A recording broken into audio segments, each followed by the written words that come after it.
What up, what up, what up? Hey guys, how are you? This is your girl La, aka Pillow Talk, um, with another episode of Whatever You Say. And I'm bringing you the daily dose of today's trending topics and discussions. And today's topic is about relationships, where we discuss our relationship with money.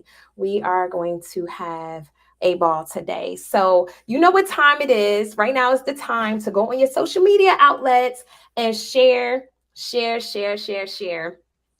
your friends, family, loved ones. Click on that share button. I'm going on my Whatever You Say like page right now, and I'm going to share it to my actual Facebook page. So just bear with me as I do that right now. And I appreciate you guys for chiming in today. Here we go. We have some great guests today. I'm super excited. Almost done. I'm getting better with this. So let's see. All right, almost done. All right, there we go. There we go. And without further ado, like I said, we have a great show. Oh, happy Black History Month. Period. Period. Happy Black History Month. Shout out to all my black people out there. and entrepreneurs. And I think it's very important this month that I educate my son. Every year I do it. They have some cool cartoons on YouTube that help him learn about Black inventors, what have you. So check them out whenever you get a chance. If you have any children, always expand on your knowledge of Black people who have made history during the course of time. So without further ado, let me introduce you to the panel today. What up, what up, what up, ladies? Hi. Hi, Hey. guys. I'm going to go across the room one by one. You state your name and tell them about yourself. Okay, let's get started with Anika. My name is Anika. Instagram, at Anika Dudley 50. I am the owner of Phenomenal Credit Counseling. I do credit counseling for the community and credit repair for anyone who feels that they need a little bit of help with their credit. Just repairing what they have in the past and helping them build positive credit for the future. Um, I also just have a program where I'm helping my clients with budgeting, with the bigger goals in life that we're trying to do, buying homes, buying cars. I have realtors and lenders, and all different people in the community who I've networked with to help my clients and just anyone in the community who needs help. I'm big on financial literacy, financial success. So just trying to get everyone, around me, my family, my community, my church family to level up and just get to that financial freedom that, everyone's been trying to get to their whole lives because it's not that hard. I'm just trying to give everyone that little bit of push. So, that's basically what I do. Yes, yes, yes. Thank you for introducing yourself. Okay, who we got here? State your Hey, everybody. My name is Tony Tops, owner of Tops Financial Group. At Finance Ish is where you can find me on Instagram. And what I do is I help small business owners and entrepreneurs get their finance itch together. So we make sure that we take care of all the background, your bookkeeping, your taxes, your tax planning, so you guys can stay creative. So if you want somebody, a financial coach that is authentic, that's going to check you on your ish, then make sure you follow us at Finance Ish. Thank you, thank you, thank you. And last but not least, state your name. Tell us about yourself. Yes, hi everyone. I am Brittany and Mrs. Fiscally Responsible. Charles, I am a financial coach and the owner of Fiscally Responsible, a financial empowerment company that's helping women thrive financially and reach financial success. I'm all about helping women go from setting their goals in a smart manner and in terms of really being able to achieve their goals, anywhere from budgeting to saving to building wealth overall and building your net worth at overall as well. So I'm really happy to be here and I'm really excited to join the conversation. Thank you, thank you, thank you, ladies. Thank you. I appreciate that. Your introductions were lovely. I was able to personally get to know you guys. So everyone hit them up. You see their social media outlets. I'm quite sure after today's show, you're going to want to be connected with them. So without further ado, let's get into the questions. All right, let's go. First question, let's talk money. When it comes to saving, where should we start? Who wants to go first? I can go first. All right. Okay, let's go, Nika. All right. Well, personally, just my own personal goal. I started first with my debt. You cannot save money if you owe a whole bunch of people money. So that was my first thing, actually going through my credit report, disputing items that weren't supposed to be there, making sure all of my personal information was correct on my credit report. I then, once the items that were disputed, they fell off. The ones that I needed to make payment arrangements for, I called the creditors, I negotiated. So I did not pay the whole portion, the whole bill, but I got to a point where I was debt free besides student loans. And as a single mother of two, I started saving $2 a week. I would have my direct deposit, put $2 a week into savings accounts. And then each year I just kind of bumped it up. So now after 5 years of saving, I am saving $10 a week for each of us. So that money is just stacking. The interest is just stacking. And that's kind of how I started saving money. Nice, nice, nice. Can I chime in? Yes, chime in, Tony. So I think that's great, and this is a great point for me to piggyback off of. Definitely looking at your expenses and see where you can cut in your personal life those expenses. So everybody had tons of streaming, right? So you can cut down on some of those streaming, you can cut down on those coffees, but and you need to put your money in high yield savings account, not regular savings account that are giving less than 1%. High yield savings accounts with great banks. So if you look at maybe your credit union, maybe Chase, different type of banks, and compare their high yield savings. Also, good savings vehicles are mutual funds. You can put money into mutual funds. You also can do self-funded IRAs. A lot of people, think about just their job 401ks, but they do have, especially for small business owners, those self-funded IRAs that can be that you can put into that with pre-tax dollars as well. So, I would start there after the expenses, like Anika said. Once you clear all the debt, try to go into a high yield savings, and that'll start generating some increases in the savings. You can start very low and then be able to add more money to it. Nice. Do you have anything to add to that? I sure do. So I couldn't agree anymore with these ladies. I think it's so important to also really reference your mindset overall. I feel like money mindset is so important when it comes down to starting your journey with saving in itself. You really want to just think about, instead of spending all the time, because I was once a habitual spender, really focus on saving. And I always find this time of the year very important and critical, especially if you're working a 9-to-5 job. You're receiving that W-2. You really want to evaluate your numbers from last year and what do you have to show for it. So really shifting your mindset to really say okay, I want to build instead of I want to spend all the time, and really starting that small sort of those small baby steps really goes a long way in terms of mindset shift in itself. And then really being able to focus on the discipline piece and start small. Don't get overwhelmed by feeling like you got to save this abundant amount of money. It could be that $5 a week. It could be that $10 a week. You're starting somewhere. So I think it's so important to highlight also, that mindset shift in itself and work towards that mindset shift. Nice. Piggybacking off of the mindset shift and starting as little as $5, that takes us into the next question. Let's talk saving. What strategies can we use to save money? Yeah, I have a great saving strategies that I use with my clients. I am the hovering type of coach. I'm watching what you're doing. I have a client, and Karita, she posted that she was at a store. I'm like, what are you doing? We didn't put any money for you to go shopping, whatever. So what I always tell them is to get those prepaid cards, right?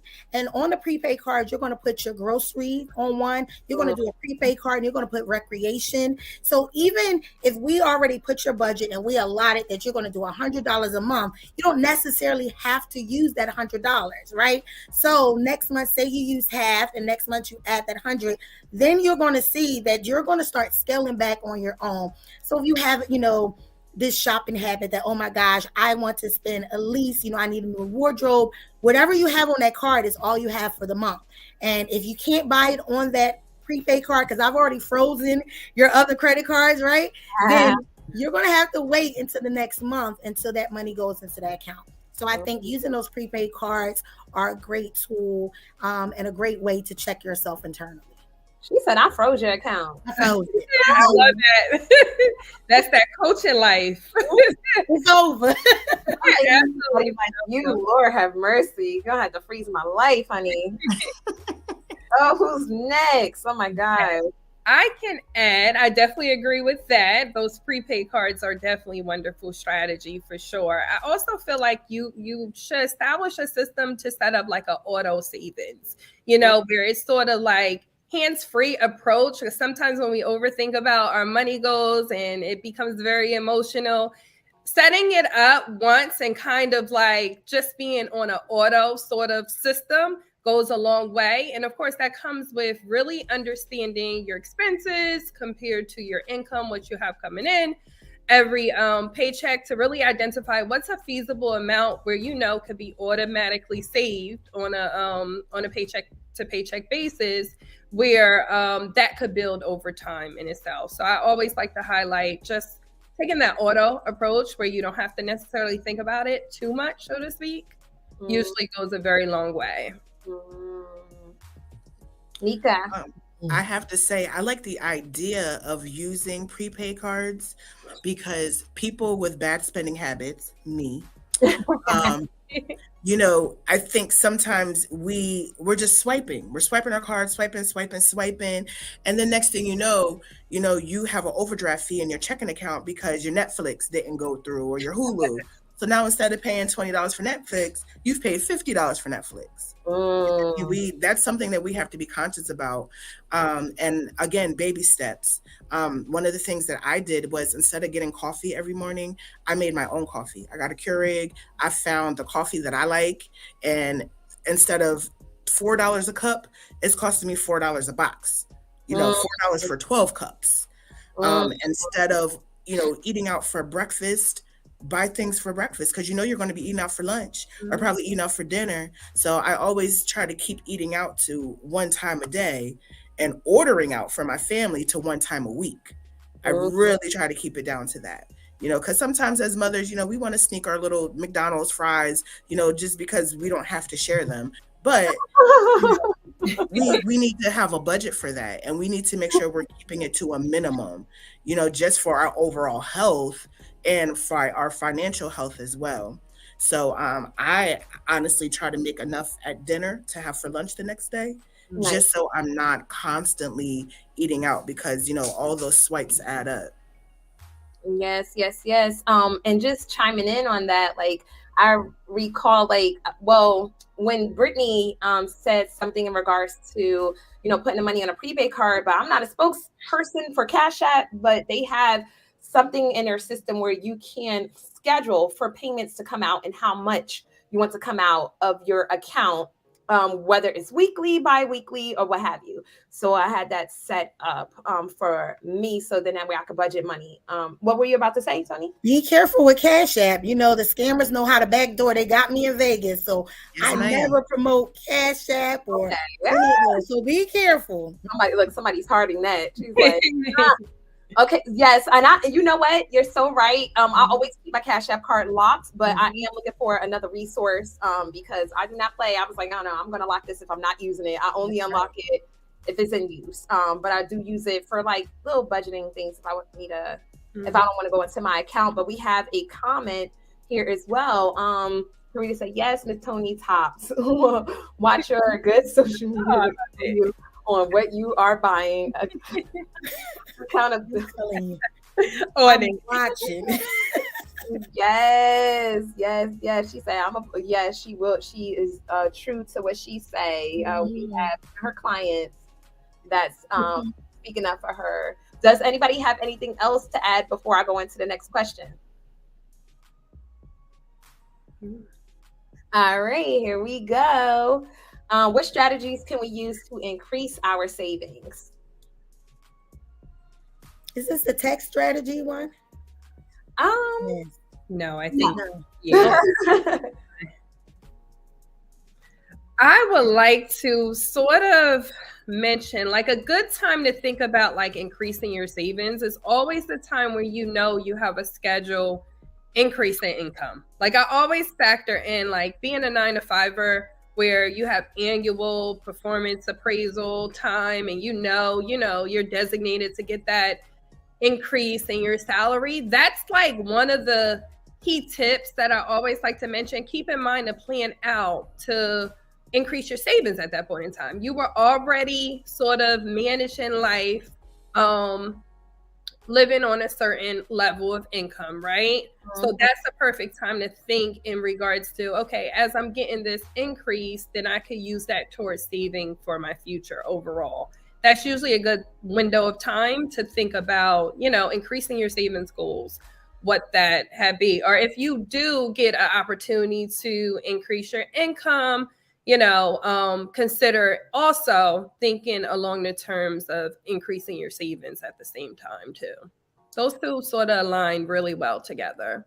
Do you think that because I noticed being a 9-to-5er, like there's some times where you get 3 checks in the month opposed to 2. So a lot of people don't take that into consideration. It's like, yo, when I get this 3rd check, let me just blow it. And it's like, okay, I was thinking like when you were talking, that came up for me because I've been known to blow them. And so I'm like, just you stating that, it just like clicked just now. I'm like, okay, you know what? March is coming up. So let me just put that extra money because I wasn't in the back of my mind. As I didn't have that 3rd time to get paid, then I wouldn't have thought about using it anyway. So it's just like, still try to maintain that mindset. Yeah. Thank you so much for bringing that up because that's one of my favorite times too, to also share with people like, okay, let's plan out, that 3rd paycheck month. That's an ample opportunity to set appropriate financial goals and reach financial goals for sure, because that's extra income flow and extra cash flow.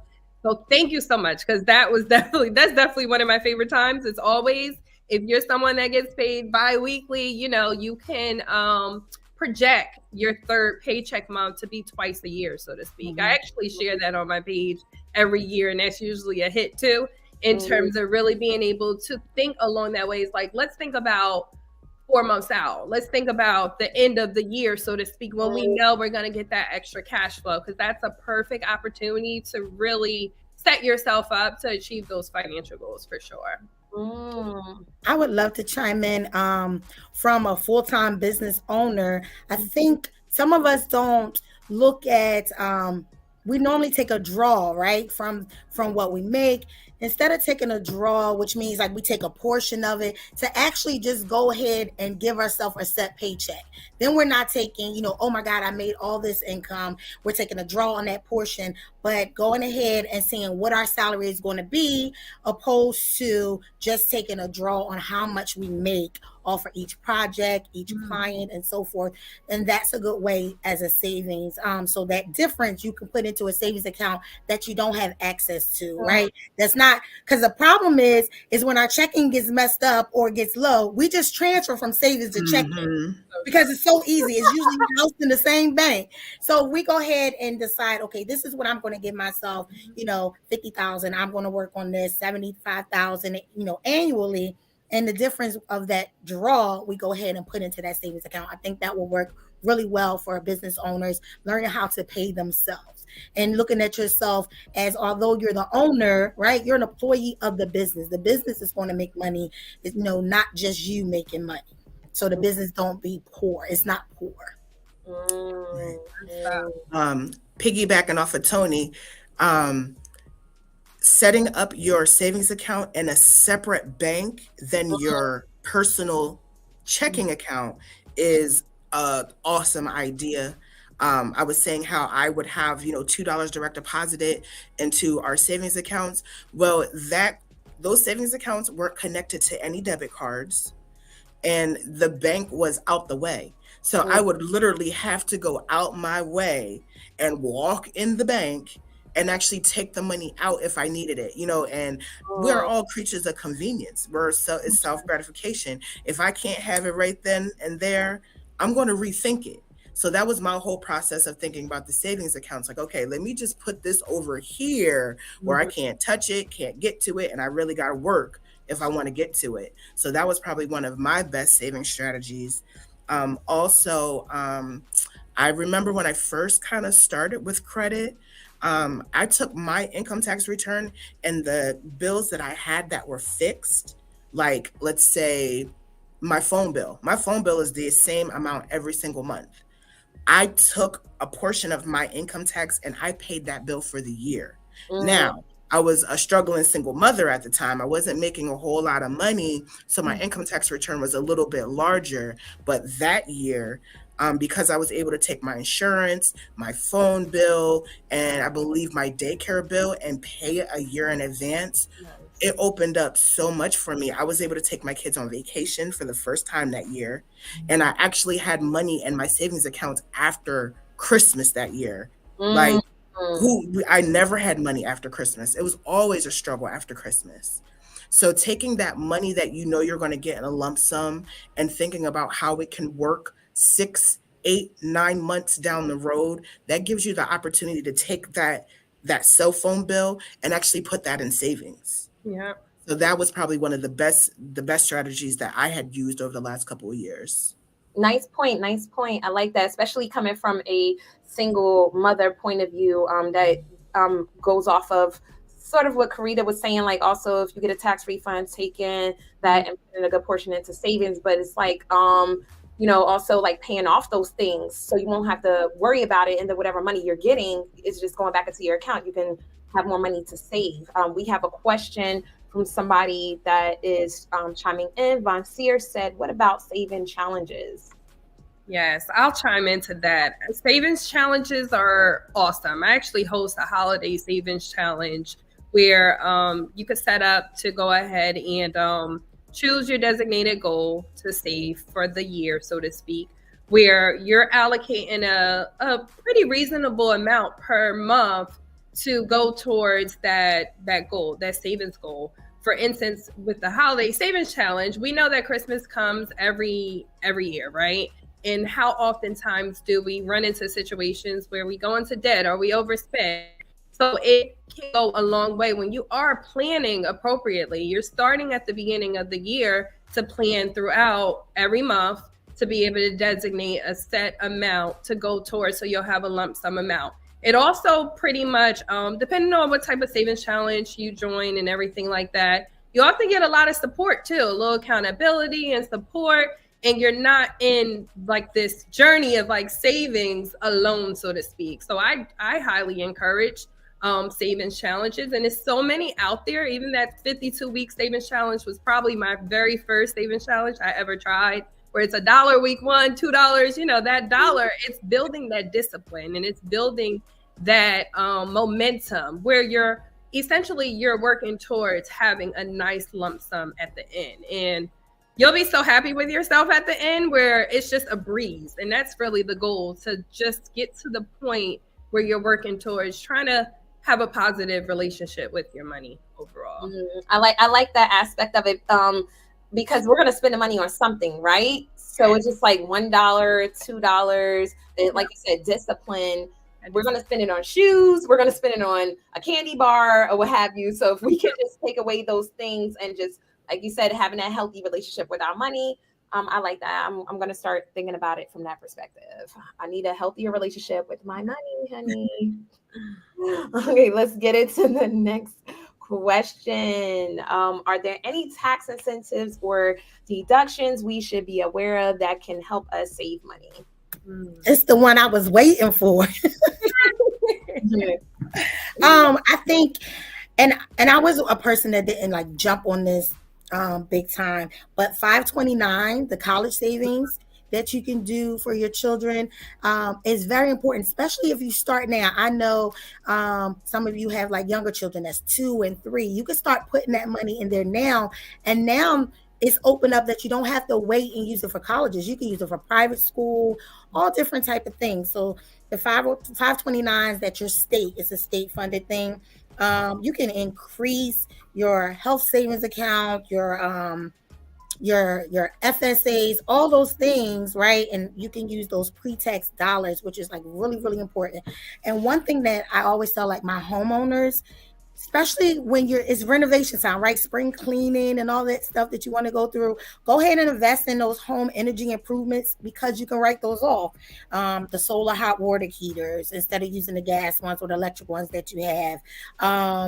If people are buying Teslas, I used to be a finance manager for a car dealership. Teslas in New Jersey, they don't pay taxes on them. So those electric cars, like go ahead, if you're going to invest in that new wave, I believe like all of the states are going to be moving towards that really soon and getting rid of, the regular gas and because of the emissions. So go ahead and set yourself up and get ready and find out all of the implications for your state that you can use to write off the electric car tax. So the solar hot water heaters, the home energy improvements, the windows, the refrigerators, the appliances, any of those things will increase your savings for tax incentives. I love tax time. Sorry. I can piggyback off of that. I'm absolutely with you with that, Tony. I absolutely love tax advantages and being able to take advantage of saving on taxes. I'm really big on that right now. I think when it comes down to like your total compensation, the goal is to, and I don't want to come off like I don't like paying my taxes per se to Uncle Sam or anything like that. But the amount of taxes we pay in this country is a whole nother situation. So you want to really set yourself up to try to keep as much money as possible of yours. I always like highlighting your 401k plan, right? You're getting pre-tax advantages off of that. So the goal really, and I'm going through my own evolution with this to try to become as subject matter expert as possible. But the goal is really to decrease your taxable income. If you're someone that has multiple gigs and things like that, it is key to get that number to a point where you're decreasing your taxable income. So for instance, your 401k, right? You're getting access to that through your employer. I know we're going to touch base upon that. You're getting access to that to be able to decrease your taxable income. And that was the best sort of like mindset shift that I had, really just trying to stick to. I happen to be married and we're dual income and we're like highly compensated, right? Combined and all that good stuff. And it was key for us to understand that financial literacy at the end of the day to not overpay in taxes, right? So to really be able to get to a point where we're taking advantage of what we have access to, that 401k plan, those HSA accounts, that FSA account for dependent care, all that stuff to really decrease our taxable income. So we're keeping that number minimum, and the wealthy does it all the time. And that's what I'm all about, trying to take advantage of that. And then when you throw in having a business, really get to the point of making your lifestyle your business, right? So really understanding how do you write off those deductions and things like that. And the opportunity is out there. The tax code is like the cheat code in itself, where there's so many ways, but it takes a lot of education to really commit to get to that point where, not saying you don't want to pay taxes at all, but we're not trying to give all our money to the government, especially as Black people. Where's my reparation, honey? Right. And you know what? As business owners, like we got to remember that we're not trying to get a refund. We're trying not to owe. So we definitely want to utilize that tax code. I'm so glad you brought that up. Like, no, let's not owe it. Let's not give Uncle Sam no money. Let's keep our money. Let's get our deductions right. And we're going to be better off for it. We are. Right. Period. Just real quickly, piggybacking off the ladies, the solar energy bit of it. I happened a couple months ago, a solar company reached out to me because they were moving into Pennsylvania. The electric prices, for electricity was just sky high. Before, they didn't feel that there was, any business here for them. But as soon as the electricity went up so high, now they felt like, okay, we can be competition. But they needed the homeowners that they were contacting to have a certain credit score. So they contacted me to possibly work with their clients, because all of it's government funding. We're talking about, how to save our money. The government wants to pay us to keep the air clean, to use solar products, to use solar companies. So again, we have to make sure our debt is under control. We have to make sure that we have some money in the bank, because a lot of these solar options, we have to pay out front, but we get it back at the end of the year. So that's something to keep in mind too. Yeah, you can take advantage of all these things, but you have to have your money right. You can't just be out here spilling all willy-nilly. You have to prepare yourself. If you want to save the money at the end, you have to prepare for the beginning. In the beginning, and Brittany, you said plan. Having a plan is like everything. If I have a lump sum of money hitting my account, I have a plan for it before I even touch it. Yeah. So having a plan for this money to be able to make the moves to go solar, or to do whatever you want to do to try to save the money in the end, sit down with Miss Tony or Brittany or ladies who have these type of businesses and make a plan so you can save money in the long run. La la la la. Wait till I get my money. Okay. Make a plan, honey. Make sure y'all out there taking notes. We're giving out some informative information today, okay? And these will get paid. Okay, they get paid to do this. So listen, okay, next question. Let's see what we have here. What investments can we make to ensure the growth of our savings over time? This is such a good question. This is a good one. Yes. When we were talking about these questions before, we were talking about your 401k. Take advantage of the company you work for, the job you work for. Take advantage of the 401k. It's 2023, and most people have a 9-to-5 and a side hustle. So if your side hustle can cover some of your expenses, try to max out that 401k, meaning put in as much as you possibly can every single week into that 401k. And, if you're working for a good company, they're going to match that amount. So the more you put in, the more they're going to match, which is more money that is put into your retirement fund, which is more money that you're going to have in the long run. So you want to make sure that you're taking advantage of some of the benefits that some of these companies are giving, because not a lot of companies are giving them nowadays. So you definitely want to just take everything that they can give you, literally. Make your money on the side and put everything into your 401k, whatever savings account you're putting your money into. Make that money work as hard as you work for that money. I'm going to say something that I don't know why people forget about this. Life insurance. Ma'am. You guys, I'm so tired of fish fries and GoFundMe. Baby, life insurance is a savings vehicle, right? So, being able to have one that's not just term, right? And not just, a group policy that you don't own because you're $10, is very cheap. It's $1. But when you leave that job, that life insurance stays. So you need something that's going to, be able to protect you. It's an income replacement if anything happens to you, but it's also a savings vehicle if it's attached to a cash balance. People want to tell you, no, you don't want to. You should really talk to a professional that deals with life insurance that can tell you what option is great for you. But that's a vehicle, a saving vehicle, where you can go and borrow from yourself and pay yourself back. So, life insurance, y'all better get on board. We tired of these GoFundMes and fish fries and the beers and all that. We tired of that. Absolutely. Uh-oh. I don't know about y'all, but I'm tired of the GoFundMe and the fish fries myself, honey. And I'll support, but we don't want to continue to get to that point in our lives where that's what we depend on, because everybody don't have it, you know, and you can't get mad at somebody because they're not, I don't feel you should get upset with somebody because they can't support you at the moment. Everybody's in a different time in their life. They may not be able to give it. You know, you can't give what you don't have. Yeah. Sorry, I was muted for a second. Okay. I can add.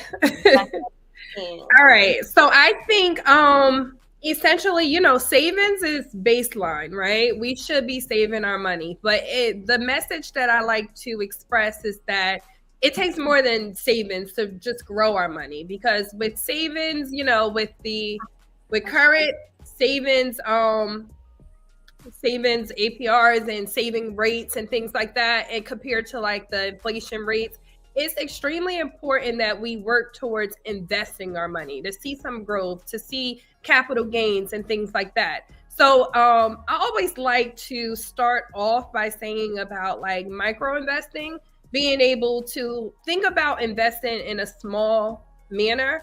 And there's certain platforms. I love Acorns and I love Stash. Those are two platforms that were my favorite. And those sort of started my journey with investing, where it was like literally spare change that I was investing. Because oftentimes a lot of people feel like, oh, I need all this money to invest. And no, you don't. So understanding that you can start small, you can buy fractional shares, and really just getting yourself exposed to what does investing look like for you, whether or not it's individual stocks, mutual funds, whatever the case is. I always like to encourage individuals to utilize the tools on your phone. On iPhone in itself, you have access to the stock market details, right? So really just committing to educate yourself. And then I cannot express any more about the your 401k, right? You have direct access. If you have a 9-to-5, you have a company that offers a 401k, especially if it offers a company match, sign up for that, join that, contribute to that. And that will give you access to start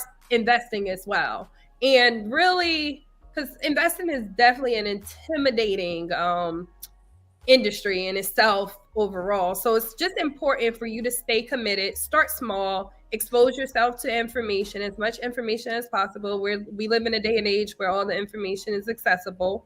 It really just a matter of understanding you must invest in order to see your money grow, because it's not going to grow in the way it potentially can be in a savings. So really understanding like your money must be invested to grow.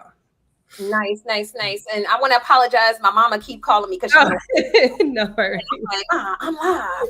She's like, I know. Where's the? I love you. I'm like, I'm thinking of a show. Mom, shout out to my mother. I love you, girl. So just adding to what Brittany was saying, the Acorn and Stash.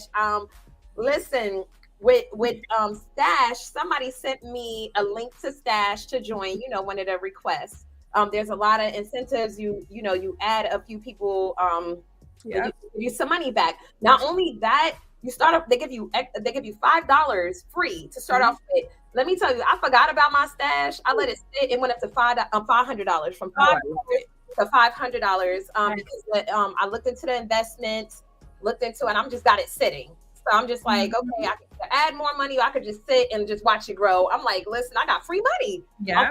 $5. So just like take that money, do your little research, look into do your research about investments or what have you. But I just have it sitting.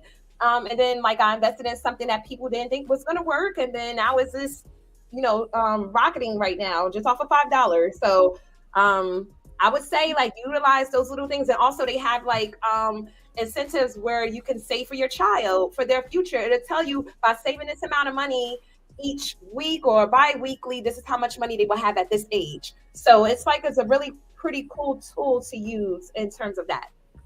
Yes. Anyone else before we move on to the next question? And Mama, please don't call me. Mama, don't call her. We busy. She gonna get on here and say something. I know she is. We got a question from one of our viewers. Well, we have a question from two of our viewers. Oh, nice. One of our questions say, what about saving enough money to start your own bank account? To start your own bank account or own bank? Oh, yeah, I read own bank. Because I thought it's that's a lot of money to save, but you can do peer save. Were you talking about bank account or bank? Because I got bank account from the. I'm thinking he meant bank. I'm definitely seeing bank, and I'm like, Right. go together collectively. Yes. You could do peer-to-peer lending, at any time. There's a lot of peer-to-peer lending, platforms where you can, lend to people based off if they just need $50 to the next pay or $100 or $200. So I would say look into peer-to-peer lending. There are platforms already out there, so you don't have to reinvent the wheel. But saving money to start your own bank is a lot to do, and you have to have so much capital, to start, and then you have to have another set of funds to be able to loan out for it to be insured. So it's not as easy, as you think. I would start off with peer-to-peer lending, and then you can necessarily be the bank. Nice. I like that. I like that suggestion. He out here trying to start another Black Wall Street, honey child. I love it. Let's get it. Another good suggestion is not starting your own bank, but trade lines. There are a lot of people who are out here purchasing trade lines from, different companies. But basically what a trade line is let's say you have awesome credit. You have an 800, 825 credit score. You have a Capital One credit card. You've had it for 10 years. You haven't missed any payments. And let's say you have a $10,000 credit line on that.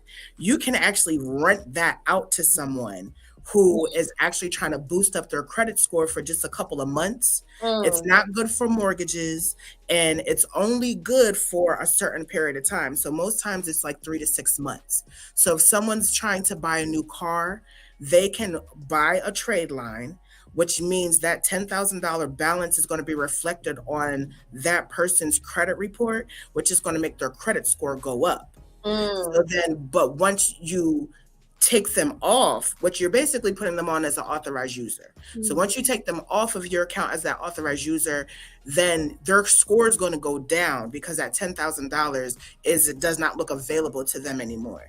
But it's going to get them to where they need to be to make that larger purchase that they want to make. So that's always, if you have good credit and you've had good credit for a long time, you have really good standing credit cards, you can literally pimp out your credit. It's a good way to make money if you've been financially responsible for, a long period of time. That's a whole business that people are doing. That's a business. So, you just have to get in the right position and let that be a whole business. And I'm working on that, girl. It's so important to because that's a whole business. It's a business. More opportunity for you. So the goal is to be fiscally responsible, to be able to achieve that excellent credit level, right? And be able to sustain it, right? So you're able to do these type of things. So it just opens up an array of opportunities for you once you put yourself in that position. And it comes down another source of income. It's another source of income, and you don't even have to go out and work for it. You're not putting in any physical labor for it, but you've worked the last 10 years to make sure your bills are paid on time and you were doing what you need to do for your credit. It's levels, it's steps, but it's definitely an extra source of income that can get you to where you're trying to get financially. Because it's levels to this. It is. Absolutely. You said pimp my credit. Low. We have another question before we go into our question. What about diversifying? Yeah, with all the good questions. Yeah, I could speak on that. I think it's so important to diversify your portfolio, whether or not that looks like, you own a little real estate, you are invested with a brokerage account in single and individual stocks, if you're invested into mutual funds and things like that. Diversification is so important. It's that concept of not having all your eggs in one basket, right? So when the market goes up, down, right? You don't want to be losing when it's down, right? But if you have a diversified portfolio, then you're winning whether or not the market go up, down, sideways, left, and right. So it's so important. I always like to emphasize diversification is key to get to that point. It starts with baby steps, right? Because we all got to start somewhere. Whether or not that looks like micro investing, and then you move on, you also have your 401k at the same time. That's all diversifying your portfolio, right? Because it's really a part of your complete assets, essentially. So really keeping that in mind, the goal is to always sustain your diversified portfolio for sure. And if I can, you want to talk to someone that can help you pick depending on what your goals are, right? So you don't want to be all over the place. It really depends on what you're trying to do, the time. You don't want to say, oh, I want to be a millionaire by 3 months. Responsible. I need 3 months. You got 3 months to change my life. No. It's going to take no longer than that, right? And we need to make sure that, you set out a plan. We set out some goals. Apple always do split shares. So it's all these different things that you have to pay attention to, or at least have someone else paying attention to for you, that they can bring the plan and run the play. So it's just like having a quarterback and having a team. You need somebody to coach, you the quarterback, and somebody to run the play. But if you don't listen to the coach, you can't blame us if we bring it to you and you don't follow the plan. So, mindset, like you were saying earlier, is all about being able to deal with your relationship with money and how you're going to receive the information, because you may want to do this in 3 months. I'm trying to get a new house like tomorrow. Biden forgave my loans. I need to go now. Some things are just not realistic, and we need, a little time to make that goal happen. Right. And a lot of coaches, and if they not listening tonight, then honey, don't be getting mad when things don't go right. Yeah. Right. And just real quick, piggybacking off of Tony, we all again, like Brittany said, you can't put all your eggs in one basket. Right. We always have to remember millionaires are millionaires because they have several streams of income. Yeah. They didn't just hit the lottery and now they're a millionaire. You know what I mean? They put their money into different baskets. You know what I mean? They diversified. They have, this chicken shack over here. They have this apartment building over here. Right. They're pimping out their credit over here. They have so many different things that are bringing them income they're able to take that money and to, invest it into even more. So just because you have all these streams of income doesn't mean you should go out and just start buying materialistic things. You have to turn that money over and invest that money back into something else. And that's how you start getting that money to diversify, diversify. So, it's not just a one thing type of thing. It's something that you have to continue to work on, continue to plan, continue to put your money back into. You gotta keep putting your money back into it, or it's not going to work. Mm-hmm. But I want to say, you don't have to have 7 different streams of income, right? Right. You know what I mean? My whole business is everything money. My umbrella is everything money, right? So I'm doing taxes, right? This tax season, that's dealing with money and tax planning and, helping entrepreneurs. So you can eat off the same business concept 7 times, like, credit repair, right? Recovery, building business credit. You don't have to have a chicken joint here and a daycare and a nail salon and a pizza shop and I'm washing hair, I'm a shampoo girl. You don't have to do all that. You can find what your passion is and eat 7 ways off of that one passion. Yes. So I don't want you guys to get confused that we're saying go out and be the solar man and be an HVAC and do landscaping and have to work really hard. You don't have to work hard. You just got to work smart. Yes. And I'll just add one more thing to that. The goal is really to work smarter and not harder. So these are absolutely correct. And when we think about where's our money, invested, or where is the house at, let's think passively too. And when we think back to even how is our money invested, I love me a good dividend investment, right? That's paying dividends on a quarterly basis, right? So really thinking along that scope, because the ultimate goal is for us not to be working for the rest of our lives or working hard and strenuous in this hustle culture. The goal is really to be able to just collect the check in our sleep. And relax.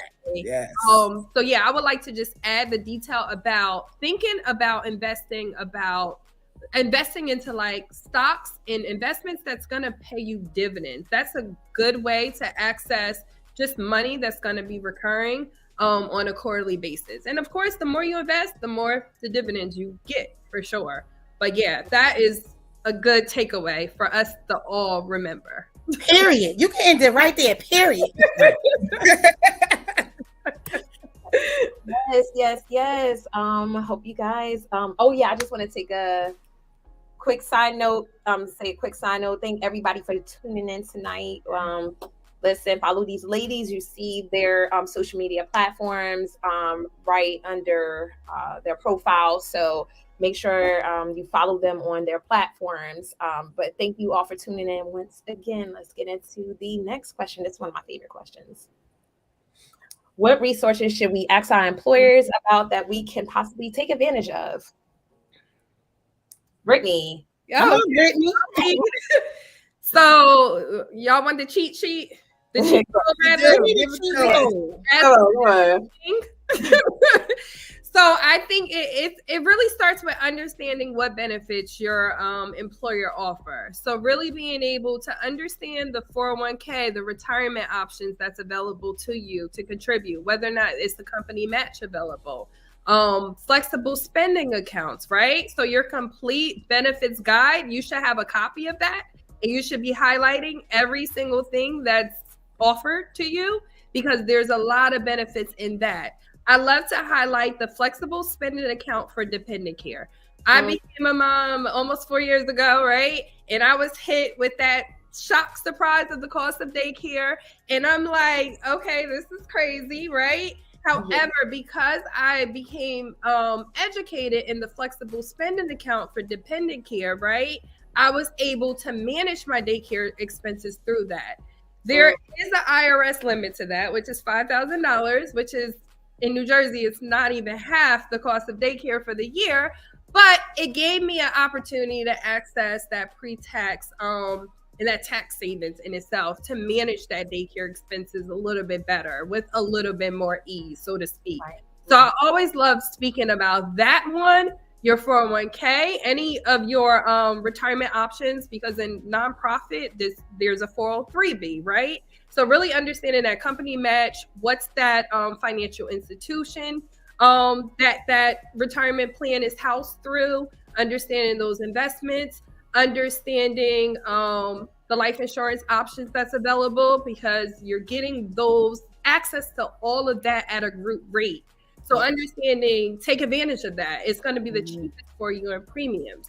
And then I could go on, but the last thing I would reference also, which we tend to sleep on, is our employee assistance programs, right? Mm-hmm. So I think it's very important, especially in this day and age where we all need a little access to the therapy and things like that. Yep. That employee assistance program offers so many benefits through that for you to access therapy at a low cost to you, or no cost at all. A lot of resources through that. And most of the time, employers also offers like a discounted program too to your to their employers. So really shopping that and shopping through that and understanding what's available. Because when you're planning trips, right? We all want a discount on that trip. When we are planning to go to a Broadway show, whatever the case is, oftentimes these employee perk programs offer those discounts to you. So really take advantage, understand, request your benefits guide. So you just have that copy at your fingertips at all times, and really understanding what's available and what's going to work best for your lifestyle. I like what you said, Brittany, because that's what my job does. They offer us like discounts on trips. We have like free gym membership. We have love it. Yeah. What else? Like if you like even just getting those little perks, you get an extra $100 from just people being polite to the customers or what have you. Like so it's just like everybody try to take time to look into the incentives with your jobs, because many out there, honey, and it might be passing by. So try to get as much as you can. I got a discount on my phone bill through Verizon. Ooh, yes, see? Try to get as much as you can out of your employer. Yeah, you work hard, so get it. One thing that I loved when I was working, it's the best thing that I asked about, that tuition reimbursement. Yes. Baby, listen, I love a good tuition reimbursement. Yes. Because education doesn't stop, right? So I'm taking a class, I'm at grad level, I'm taking an EA course for taxes or my certified financial plan. I want to know if you're going to reimburse me for this, especially if it's direct correlation to my job, right? And another thing that I think, it's not to deal with employers, but as a veteran, everywhere I go, I ask if they give veteran discounts. Everywhere. My son hates it. I'm at the sneaker store, I'm asking. I'm at Burger King, I'm asking. Ross, all those different things. So, don't be scared to find out about those things that you worked hard for, your whole life to go ahead and ask for that discount. Senior citizens get it on Tuesdays at Ross. Okay. Yeah, so true. Yeah. So, don't be scared. Yeah, piggybacking off you ladies, I actually used to do like new hire orientations for my last company that I worked for. So I actually got to dig deep in all of the benefits, and I was the person to let everyone know about all the benefits. So one that we did not touch on was short-term disability. I actually had to get carpal tunnel surgery on both of my wrists. When I was 30, I was super young when I had to do it. But, being, again, a single mother, single parent, that short-term disability paid out, I think, within 2 weeks. They paid out so quickly. So I really didn't miss a beat when it came to my financials and my bills. So, that couple dollars every week putting into that system, it's actually worth it. It really is. And again, the tuition, I still serve tables at Red Lobster just a day or two a week, but because I still work for that company, I get a certain amount off my tuition at the end of my degree program. Nice. So I only have 13 classes left in my degree program, but because I'm an alumni and because, I get just regular FAFSA, and because I work for Red Lobster, doesn't matter if it's 5 hours a week or not, they're still going to give me that discount. So tapping into your employer and tapping into the college or the school that you're going to and seeing if they offer a discount or if they have an affiliation program with the company that you're working for is an awesome idea, because you never know what type of discount you can get off of your tuition. Nice. And you know what? It's good that you brought that up, because a lot of people wouldn't think like establishments will give back that much to their employees, because I used to be a manager for Family Dollar for many years, and they gave back. They had many incentives as well. So as far as like tuition reimbursement and things of that nature. So it's like, it doesn't matter where you're working, people look into the incentives for the company. Be mindful to do that. We have another question. We have someone chiming in late. We did talk about it, but maybe we can give her just a rerun on it. But she's basically saying it, so we may not have to answer it. Not sure if this has been asked. I'm a little late. How about the benefits of whole life insurance over term? Would you say this is a great way to borrow while paying yourself back, right? I think it really depends on, again, what your goal is. Term doesn't have a cash value attached to it, right? It's just an income replacement for a certain amount of time, and then it's over. So life insurance wasn't designed to be forever, right? So people forget that, when you're younger, you need a lot of life insurance. You have children, you got new homes and all this other stuff. So if something happened to you drastically, it would make an impact. So when you get older, you don't need as much. So if term is only for a short amount, whole life, universal, all those things that have a cash value are absolutely great, because it's like you're the bank for yourself, right? So you can go ahead and borrow, pay yourself back. If something happens and you can't pay yourself back, you still have the face value for the life part. You just lose the cash. So it's, just making sure that you talk to someone that is, well-versed and well-knowledge about the different policies, and don't get bullied, because some, and I'm life licensed in 5 states. So some of us, get very passionate about, you don't need to do this or whatever. Find the person that's going to listen to you and hear what you want and not put their personal beliefs on you. And then, if you're dealing with, we'll talk about that on the next one, but it's a good, well-rounded vehicle to use for different things. All right, let's go into the next question, which is our final question. How much should we save for retirement and at what income level? Can I start? Yes. Because it's piggyback off that. I think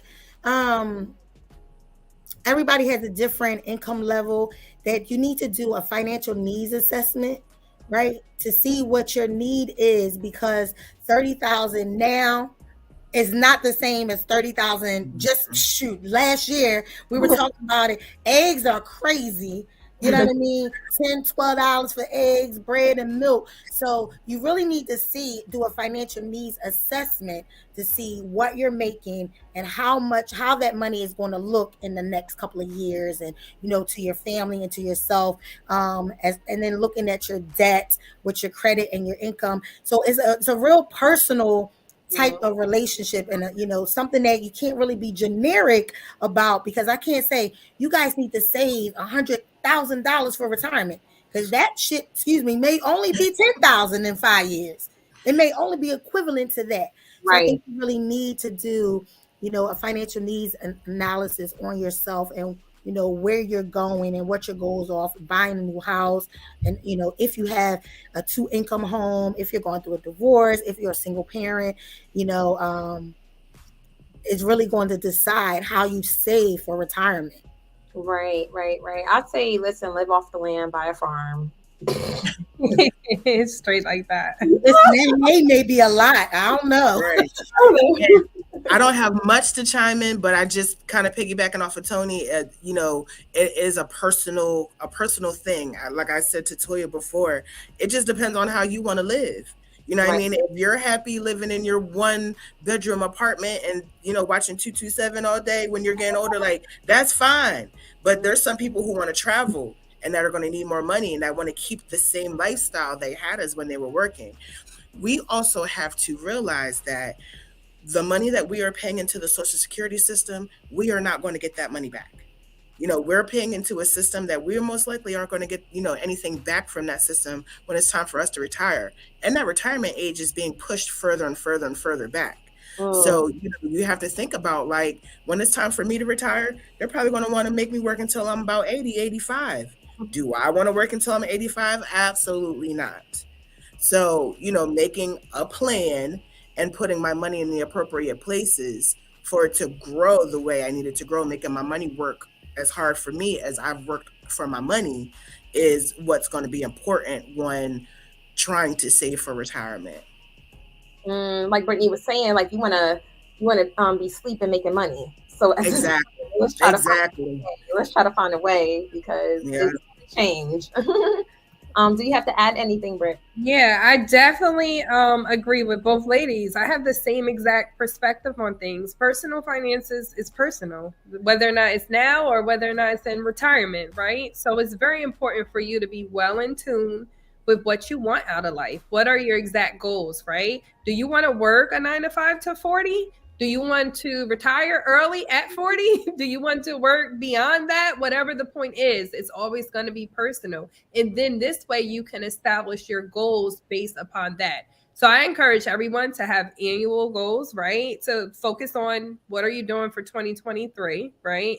Because that essentially is going to push you to be able to have 5-year goals like that, and then work your way in increments in that way to determine, okay, what do you want out of life when you do reach that phase of retirement? Because you define it at the end of the day, realizing you create your happiness at the end of the day. So it's so important for us to all know it's no special formula. It's no like one set rule, because I hate all of that stuff for sure. Like, you define it. All this information is accessible, available. You have to ensure that you define it according to what you want out of life. Do you like traveling? Then integrate that into your planning, knowing what you want to do in retirement. So that way you're able to determine, okay, where your investment should be going to now, to define, okay, what's your perfect retirement amount, so to speak. That could look like 100,000, that could look like 500,000, that could look like $1 million, whatever the case is.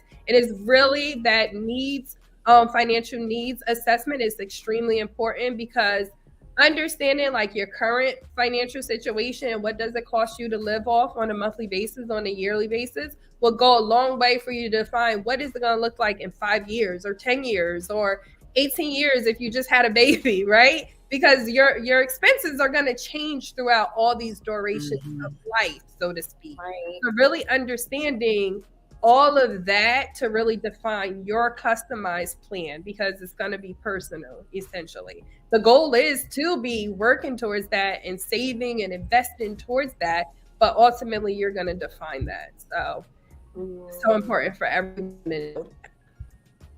All right. Anything else, ladies? Nothing else? Well, if there's nothing else to be said, we're gonna open up the room for people to ask any questions. If you have any questions, please ask them now. I'll allow at least 2 minutes for you to put your questions. If not, then we will end our show. But I definitely want to take the time to thank you, ladies, for being on the show. And for those who just are now, like who are now chiming in, this show will be pre-recorded. Once we end the show, it will be uploaded on the platforms right away. It will be on YouTube and Facebook. You can look it up on YouTube under whatever you say podcast. Tomorrow it will be uploaded on Spotify and Apple as well. So make sure that it's always accessible for you to come back, get this information, bring your pencils and your pads. We have Karita, who said, great advice, ladies. Thank you for chiming in. That's my sister. Yes. Sister slash mentor. She everything, honey. So I just appreciate her so much. I'll make sure y'all look her up to Karita Lugo, honey. She's just everything. Okay, so since we don't have anyone chiming in, I'm going to allow you guys the stage. Oh, hold on, wait, great show. We got people saying great show, great advice. Thanks for coming. Thank you, Dr. Love Jones. That's my brother. Thank you for chiming in. He's going to be on our February 15th show. It's going to be an all-male panelist. Nice. And ask questions. I can't give my opinions. I'm letting whatever he say. It's not whatever I say. Show. Yes. I want to see guys' perspective on women from all perspectives. So we have a good group of men coming on from different walks of life. So we look forward to that. And without further ado, I like saying that. we're gonna get stage right now to Anika, and if you have any closing remarks that you want to leave with people, leave it, and then let them know where to find you, or you could tell them what you do again, just in case they missed it. So closing out, all the advice that these ladies gave were exceptional. I actually had my pen and paper and writing down some things. Again, I do credit repair. I do credit counseling. So anyone out there, if you are looking to get your credit repaired, I actually do a whole program where I am showing you how to budget. I am hooking you up with lenders. I'm hooking you up with realtors in the area. Just a A to Z program to help with your financial situation.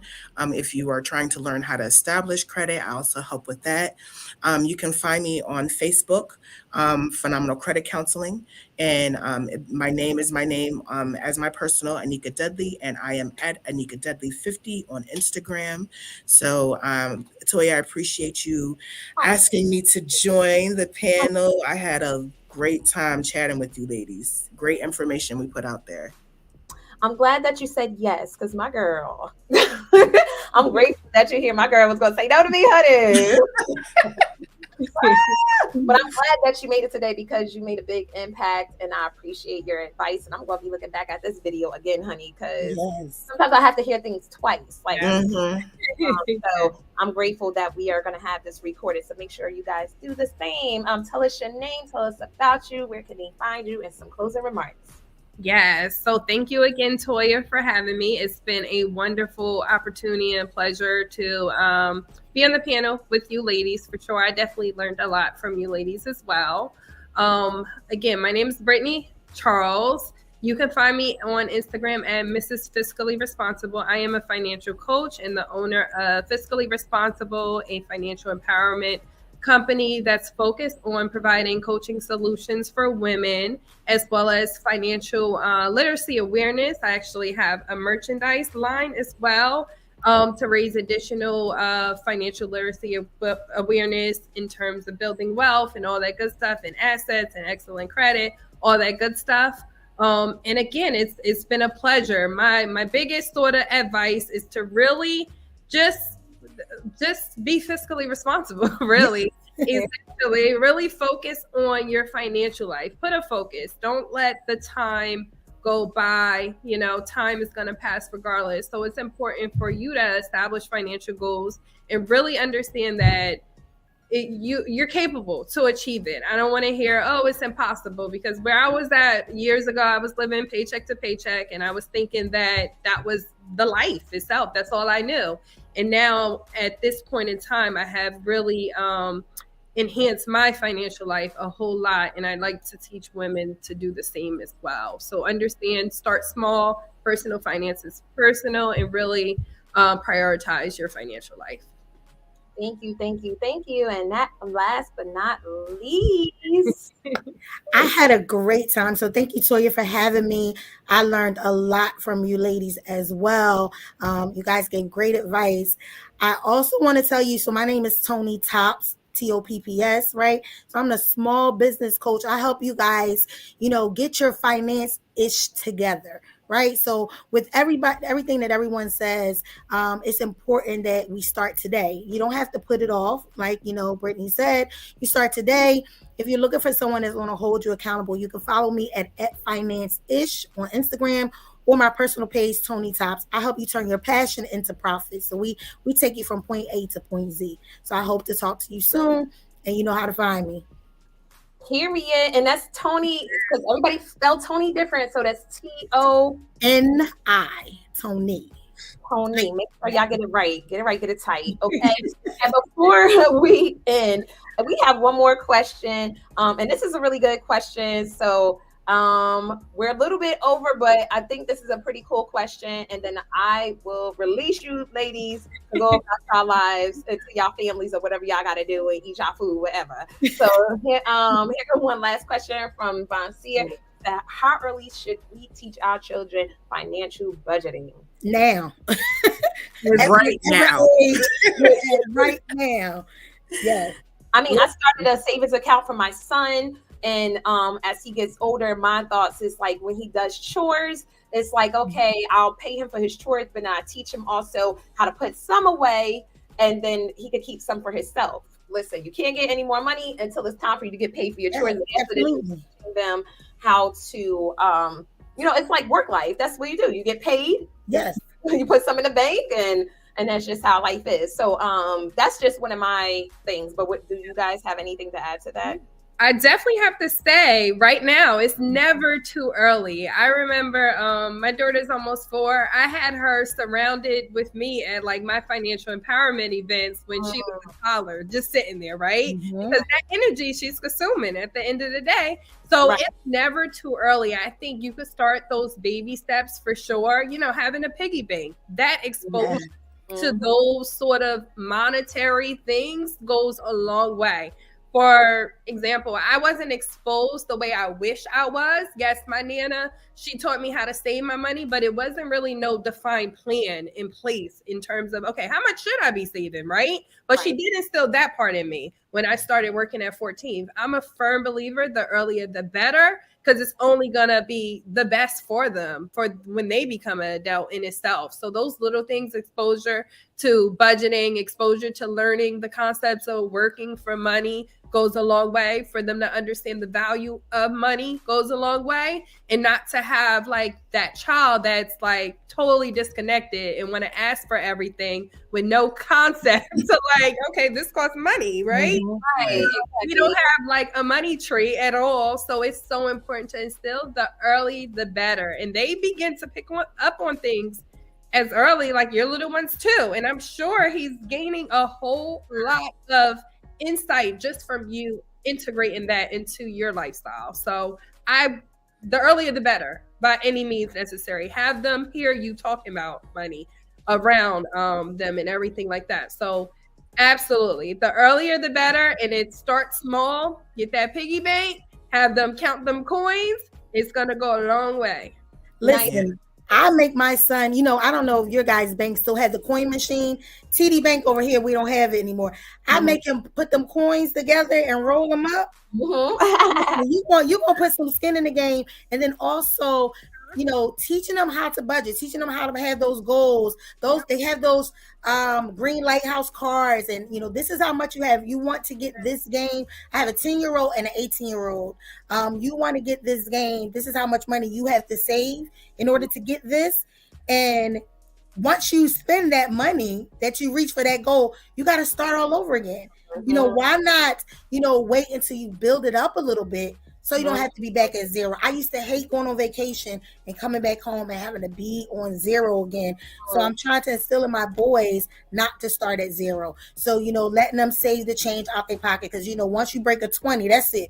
It's over, it's gone. So that change, with piggy banks at any age, my mom used to keep a can under her bed with change, and if I forgot to ask for lunch money, she'd be like, "Oh, go ahead under there. You counting out quarters. Oh, I need $4 worth of quarters for lunch." And now I keep that same change in the house for those emergencies. So teach them that the money is a value, and it doesn't grow on trees. You know what I mean? Contrary to what they believe, because they talk about paper and all that, right? It does not grow on trees. Won't have a money tree out back or anything. So even if your children are 10. You can start right now. It's never too late to start. The only disadvantage that you do to them is never starting. Right. Yeah, I agree with Brittany. My daughter, actually, she comes to my meetings with me. She's come to meetings. She's come to workshops. She's carrying my laptop bag for me. So I think actually your kids actually seeing the work that goes into making the money is they need to see your work ethic. They need to see you getting up every day and going out there and making that dollar, because you can't ask for the dollar if I didn't make the dollar. I need you to know where that dollar came from. I also have, just debit cards for my girls, and you do your chores without me asking all week. You get your allowance every Thursday. But if you do not, then you do not get your money. And I also have to tell just like, I have to spend responsibly, my daughters have to spend responsibly. Right. So if we go to the dollar store and they want something that's $10, but they only have $8, I've had to put those boundaries down and put my foot down and say, no, you don't have enough money. Because if I don't have enough money, I either have to swipe a credit card or put it back. And I'm trying to be more responsible and not swipe that credit card. So I believe that putting, just showing them those boundaries, that you have to have enough money to get what you need from the store. That's life. You can't take it. And we don't want to use credit. We want to save credit for emergencies. So, yeah, I agree with you, ladies. Starting it young, showing them where the money is actually coming from, and actually having boundaries for them. We can't always just pull it out the air for them. They have to know that we struggle for this toilet paper. We struggle, for this dish detergent, for you to have water. You know what I mean? They have to know what we're actually doing to get that money for them to actually appreciate it. And what would you say for the people who have businesses? Because I came across a video recently where this lady said she hired her children, but she wrote them off. And so that was something I thought it was like, I'm like, oh my goodness. Like as Liam gets older, like he's going to be an employee, honey. And he's a write-off. So that's something that I would suggest for people to look into, to get more information in regards to. Listen, write off. Okay? Yeah. All of it. Write it all off. Pay your kids. Pay your kids and your business. Pay your kids. Everything. This lady said even her Bible was a write-off. Everything, because she need that spiritual counseling, honey, for her. Everything was a write-off, honey. Oh, so. She getting a little too much razzle dazzle. I don't know. Yes, I think she was on a Harvey show. So So I was like, oh wow, okay. Let me see if I can find my receipt on my Bible. Right. You better say you coaching with that Bible. You better not just say it's a personal thing. It better be a business expense. Yes, exactly. So once again, I just want to thank you guys for being on the show. Everybody, let's give a hand clap for our ladies today. Period. I'm super excited. I was so excited leading up to this day. I was like, oh my goodness, like everything just came together, divine time, and I believe in that. And I'm just so grateful for this. All the every dot is aligning right now, and I'm so grateful to have you guys here. And I hope to have you again. You are now part of the yes, you are now part of the Whatever You Say family, and we look forward to having you guys again. And I thank you. Thank you. Make sure you take the names down and follow them. Listen, follow them right now while you have the time. And I'll see you ladies later. Thank you, ladies. Thank you all for tuning in. I'm your girl La once again.